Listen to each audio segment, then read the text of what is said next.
মুহতারাম, আমার সাথে আমার শাশুড়ি শুধু খিটখিট করে, উচ্চবাচ্য করে। আমার শাশুড়ি আমাকে দেখতেই পারে না, যদিও আমি শাশুড়িকে সম্মান করি, আমার শ্বশুরকে সম্মান করি। আমার সাথে যে রূঢ় আচরণ এবং আমার হক নষ্ট করছে, এজন্য আমার করণীয় কি? আমার করণীয় এবং আমার শাশুড়ির করণীয় কি? আপনি আলোচনাটা করলে আপনার শ্রোতার পাশাপাশি আমি আমার শাশুড়িকে এটা হোয়াটসঅ্যাপে সেন্ড করব। মানে লেজ কিন্তু লাগাই দিচ্ছেন, তার মানে দুইজনের হক নিয়ে কথা বলতে বলেছেন। আসলে বাংলাদেশের প্রেক্ষাপটে বৌমাদের সাথে শাশুড়িদের সম্পর্কটা এটা অনেক ক্ষেত্রে সুখকর না।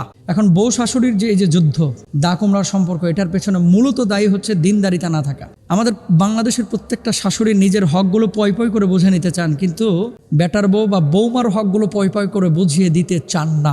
নিজের মেয়েকে অন্য বাড়িতে বিয়ে দিয়েছেন, তার হকের ব্যাপারে শাশুড়ি যতটা সচেতন, বেটার বউয়ের হকের ব্যাপারে ততটাই অসচেতন। এটা আপনি অস্বীকার করতে পারবেন না, অনেক শাশুড়ির কথা। এখন করণীয় কি? করণীয় হচ্ছে কুল্লুকুম রাইন ওয়া কুল্লুকুম মাসউলুন আন রাইয়াতিহি। প্রত্যেকেই তোমরা দায়িত্বশীল এবং প্রত্যেকে তার দায়িত্বের ব্যাপারে কিয়ামতে জিজ্ঞাসিত হবে। এখন যে শাশুড়ি বৌমার সাথে এমন সবসময় খিটখিট করেন, উচ্চবাচ্য করেন, তার হক আদায় করেন না, মুরগির রানগুলো আগেই তুলে রেখে বৌমার জন্য শুধু পিঠের অংশ আর মাছের এই কাঁটাযুক্ত লেঞ্জাটা রেখে দেন, অথবা বৌমার বাপের বাড়ি থেকে ভালো গিফট আসে না, ভালো খাবার আসে না, এই জন্য সারাক্ষণ তাকে উচ্চবাচ্য করছেন, তার ব্যাপারে কান পড়া দিচ্ছেন, তাকে তাবিজ কবজ করছেন, তার ব্যাপারে আপনার ছেলেকে বিষিয়ে তুলছেন, আল্লাহর কসম করে বলছে আপনি শাশুড়ি হিসাবে, হক নষ্টকারী হিসাবে কিয়ামতের ময়দানে উঠবেন। এরকম শাশুড়ি যারা আছেন, এখন শাশুড়ি ভালো, বৌমা যদি, বেটার বউ যদি বদমাইশ হয়, এমনও তো আছে যে নিজের মা আসলে নিজের মাকে যে সম্মান, ইজ্জত, যে ভালোবাসা, রেসপেক্ট, তার ব্যাপারে যে রেসপন্সিবিলিটি, এটা মোটেও নাই শাশুড়ির ব্যাপারে। আপনিও দায়ী থাকবেন কেন?